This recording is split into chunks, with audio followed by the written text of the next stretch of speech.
My name is Nora Hayes. I'm 36 years old. For the last decade, I've lived in a quiet, tree-lined suburb on the outskirts of Salt Lake City, a place where the seasons change dramatically against the backdrop of the Wasatch Front. I suppose, until recently, my life was what most would call settled. I was married to Richard, a man considerably older than me, and we occupied a handsome two-story house that I had meticulously turned into a home.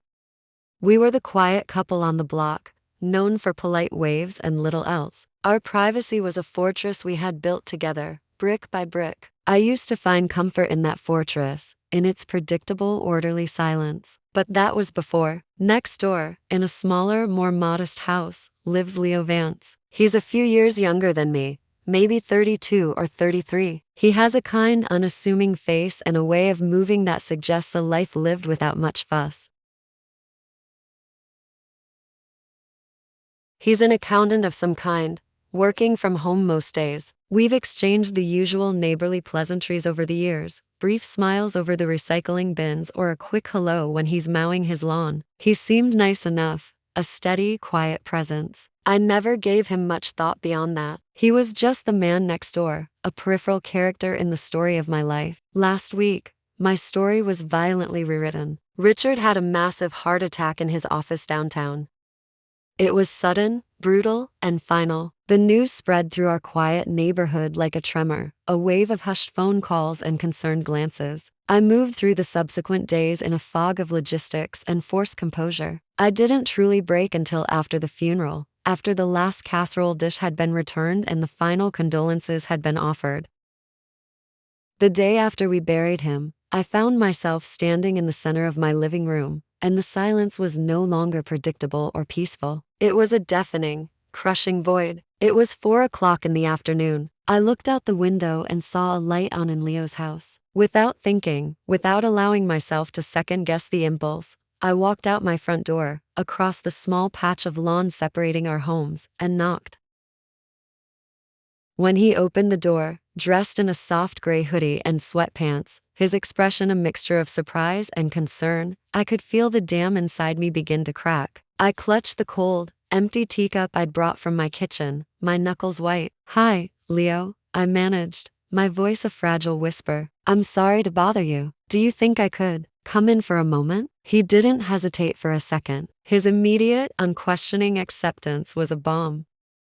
He ushered me inside, guiding me toward a comfortable-looking sofa, and then disappeared into the kitchen to make me a fresh cup of tea. He didn't pepper me with questions or offer empty platitudes. He just gave me space, and I was profoundly grateful for it. I sat there, cradling the warm mug he gave me, my hands trembling slightly as I watched the steam curl into the air. The silence in his home was different from the one in mine. It was a gentle, lived-in quiet, not an oppressive emptiness.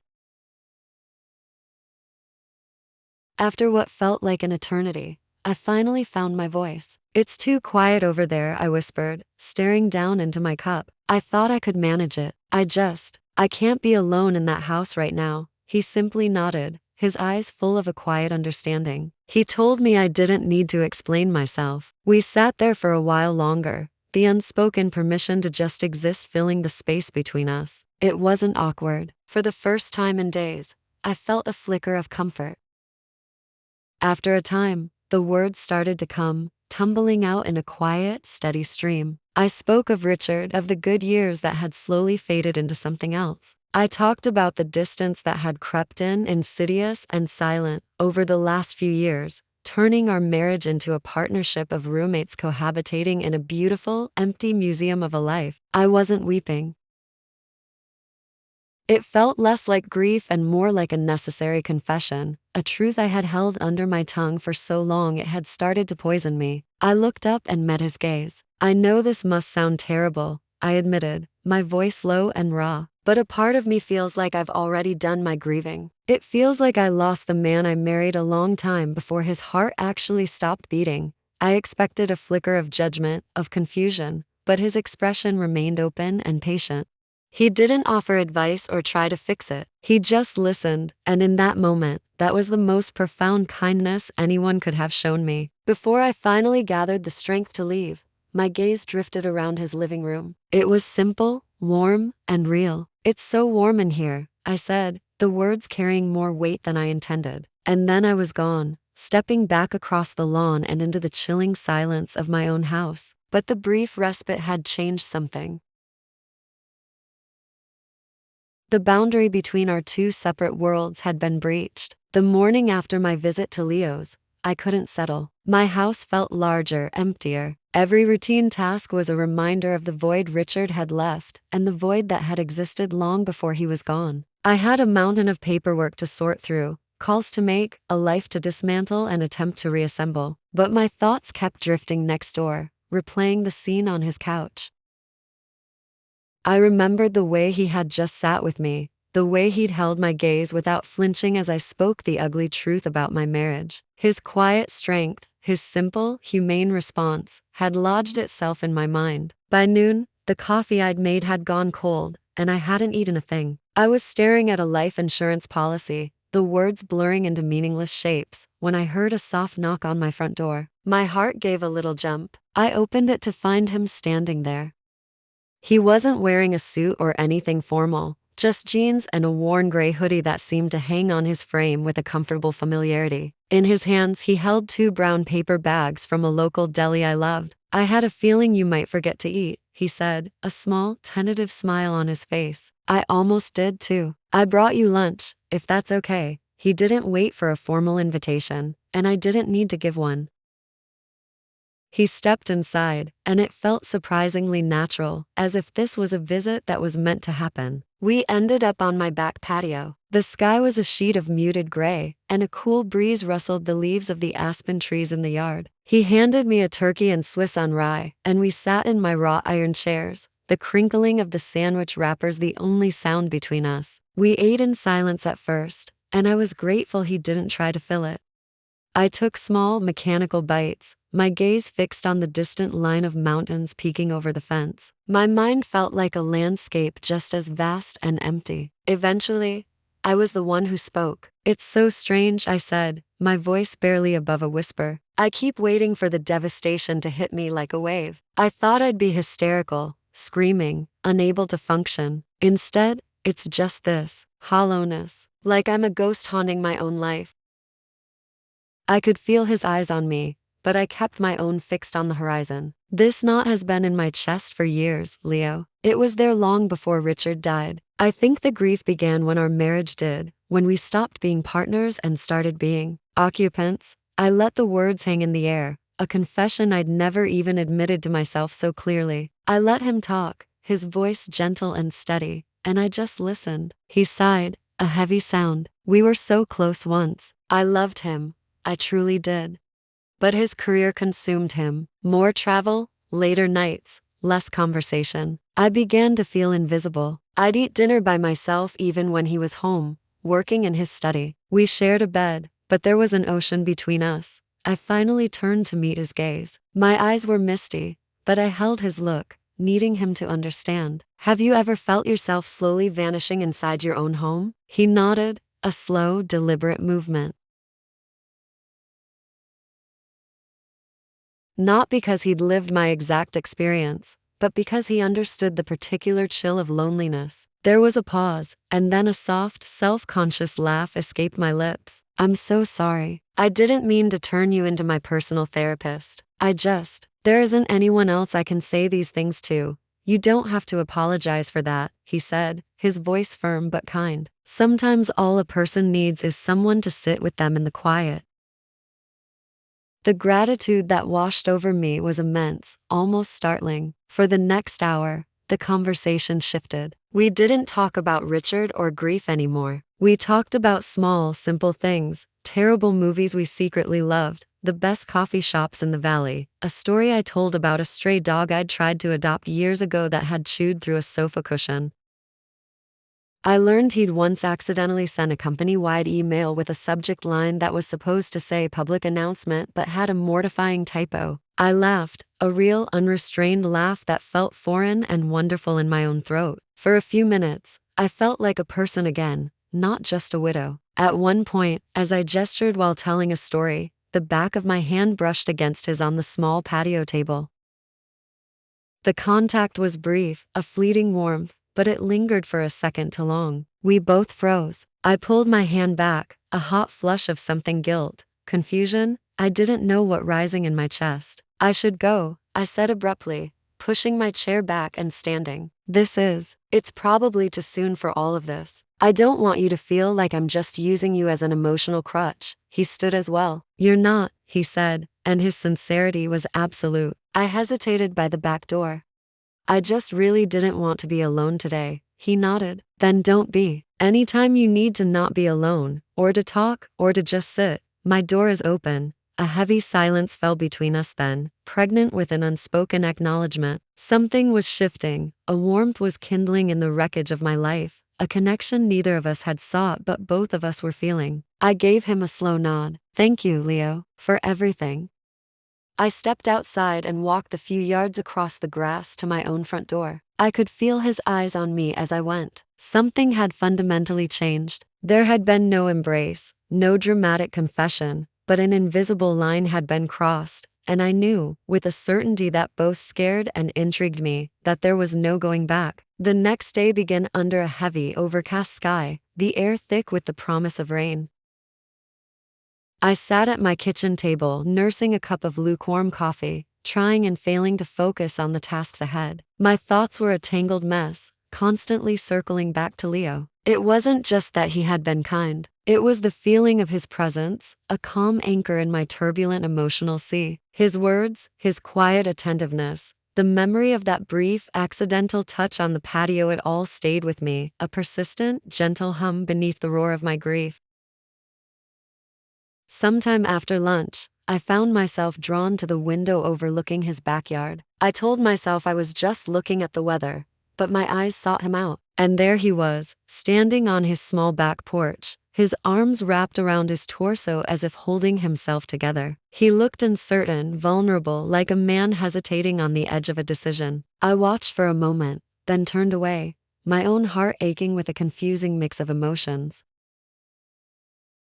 I paced my own house for what felt like an hour, the silence closing in again. I fought a battle with myself. Go over there. Don't go over there. It's too much too soon. You can't be alone for one more minute. The need to not be alone won. 10 minutes later, then 15, I found myself on his doorstep again. That familiar, soft knock. I knew he'd be there, and before I could lose my nerve, I heard the lock turn. He opened the door, and this time, his expression held no surprise, only a deep, quiet understanding. I was wearing a simple navy sweater and black leggings, no makeup, my hair pulled back messily. I was just me, stripped bare by grief. He looked tired, but his eyes were full of a gentle intensity. Can I come in? I asked, my voice small. Of course, he replied, stepping aside without a word. I walked past him into the familiar warmth of his living room. This time felt different, more deliberate, weighed down by the unspoken things from the day before. I didn't know what I was doing here, only that I couldn't be anywhere else. I didn't plan on coming back, I admitted after a moment, my voice trembling slightly. I've been arguing with myself about it for the last hour. I didn't have another destination in mind. You don't need a reason to be here, he said gently. I sank onto his couch, curling into the corner, making myself small. He sat in the armchair opposite, giving me the space I needed. The only sounds were the ticking of a clock on the wall and the distant rumble of traffic. I don't know how to be alone, I finally confessed, the words raw and true. I went from my parents' house straight to living with Richard. There has always been someone else there. Now, it's just me in that big, quiet house. I took a shaky breath. And the terrible thing is, I was lonely for years, even when he was there. It's like I was mourning our marriage long before I had to mourn him. My words hung in the air, heavy and real. He leaned forward, his elbows on his knees, his gaze steady and compassionate. That's a special kind of lonely, he said, his voice low. When the other person is physically present but emotionally a million miles away. I looked at him then, really looked at him. Do you think I'm a bad person for this? I whispered.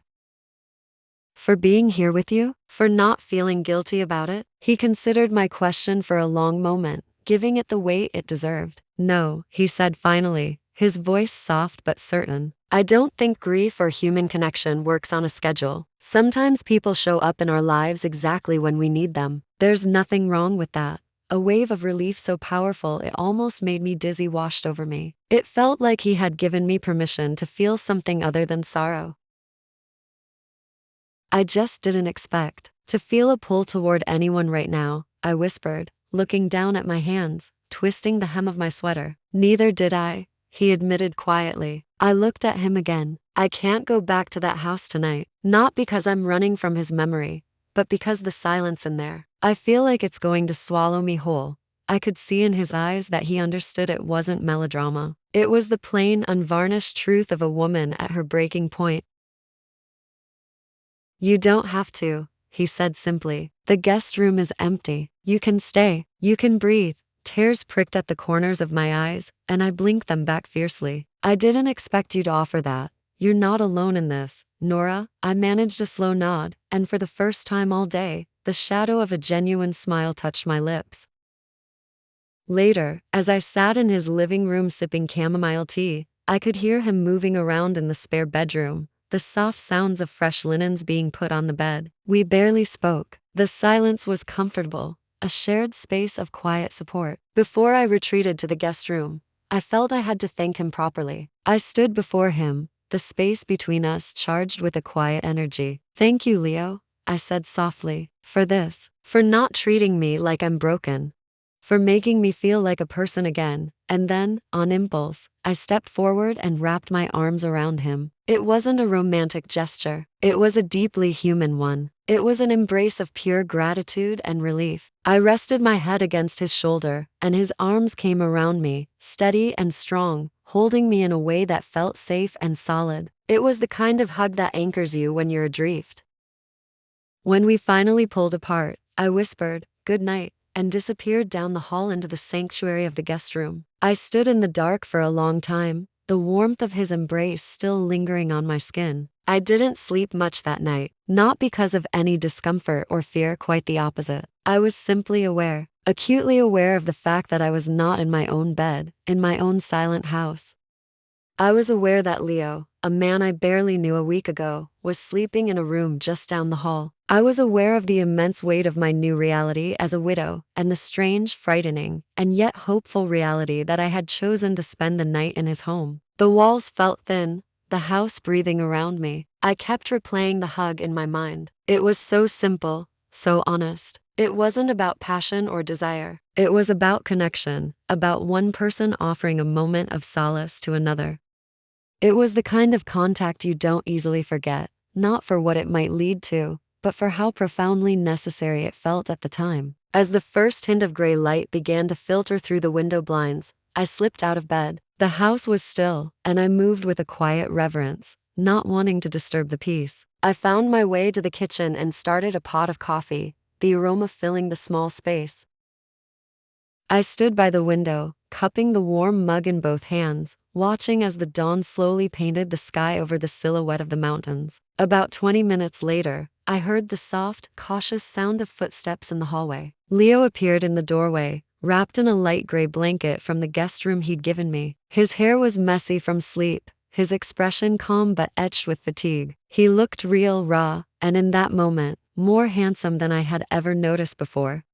"Morning," I said quietly. "Hey," he replied with a small, gentle smile. "I made coffee." He nodded and stepped into the kitchen, taking the mug I offered him. We stood there for several minutes in a comfortable silence, just sipping our coffee as the world outside woke up. It wasn't an awkward silence. It was restful, a shared pause before the day truly began. Eventually, I moved to the small kitchen table and sat down, pulling the blanket more tightly around my shoulders.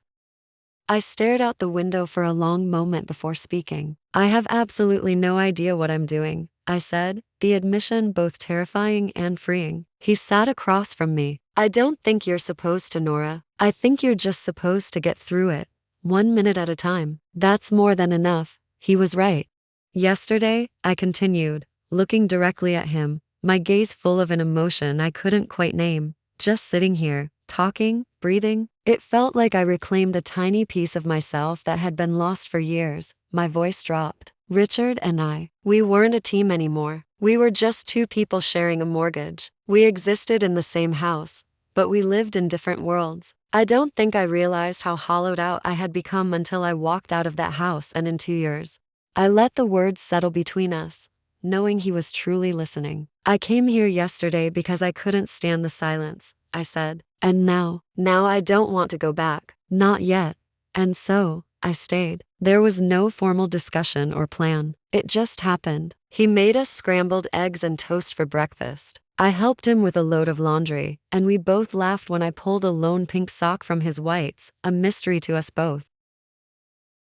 In the afternoon, we went for a slow, meandering walk through the neighborhood. We didn't hold hands, but our arms brushed against each other a few times, sending a quiet little jolt through me each time. The day unfolded with a gentle, unforced rhythm. That evening, he cooked a simple pasta dinner. Afterward, we found ourselves on the couch, a nature documentary playing softly on the television, the sound a mere backdrop to the quiet atmosphere in the room.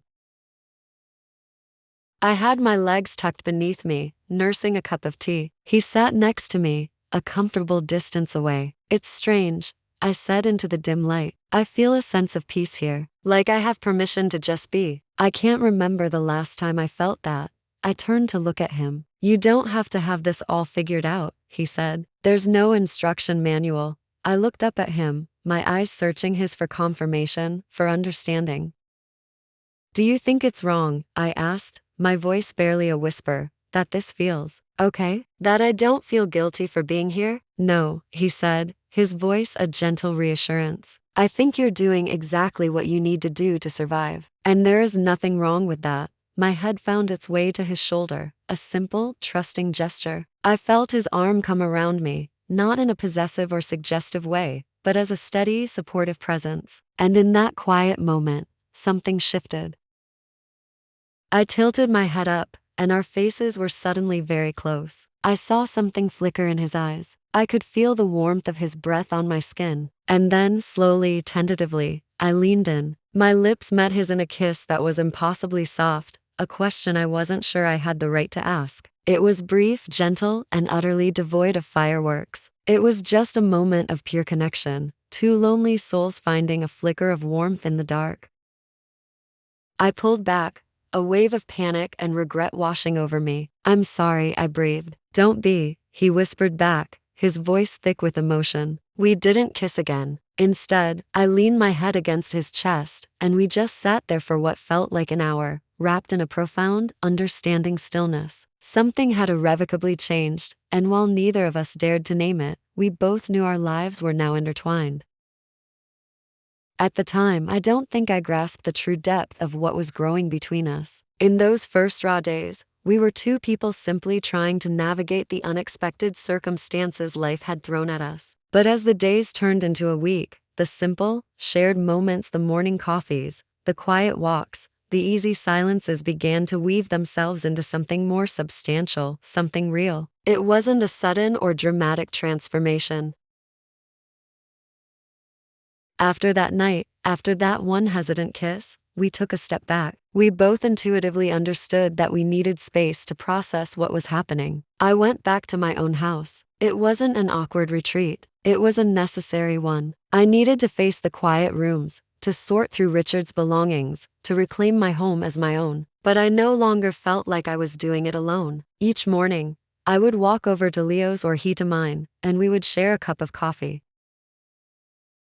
Those morning meetings became our ritual, a safe harbor where I could talk or cry, or just be silent. The grief was still a constant companion, a heavy cloak on my shoulders, but a quiet companionship was blossoming between us, one that didn't demand grand pronouncements or passionate declarations. I started to notice small changes in myself. I found myself smiling more, not just polite, strained smiles, but genuine ones sparked by something funny Leo said.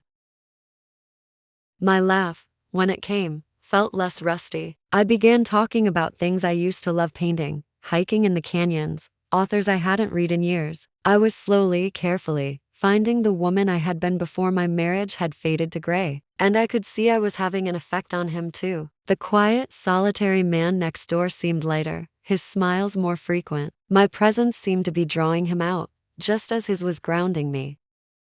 It wasn't a cure for my grief, nothing could be, but I was learning how to carry it. I was healing. About a month after Richard's death, I took a deep breath and invited Leo over to my house for dinner. I hadn't had a guest for a meal since before the funeral, and the thought of it tied my stomach in knots. This was Richard's house, a place filled with his ghost. But asking Leo to come here felt like a significant step, a way of bridging my past with a potential future. I cooked a simple pasta dish, something comforting and unpretentious. We ate on the back patio as the sun bled orange and purple across the sky, dipping behind the mountains. We talked easily throughout the meal, the conversation flowing as if we had been sharing dinners for years. There were no expectations, no pressure, just the soft clinking of our forks and the quiet hum of the evening. As twilight settled and the patio lights cast a warm glow around us, I looked at him.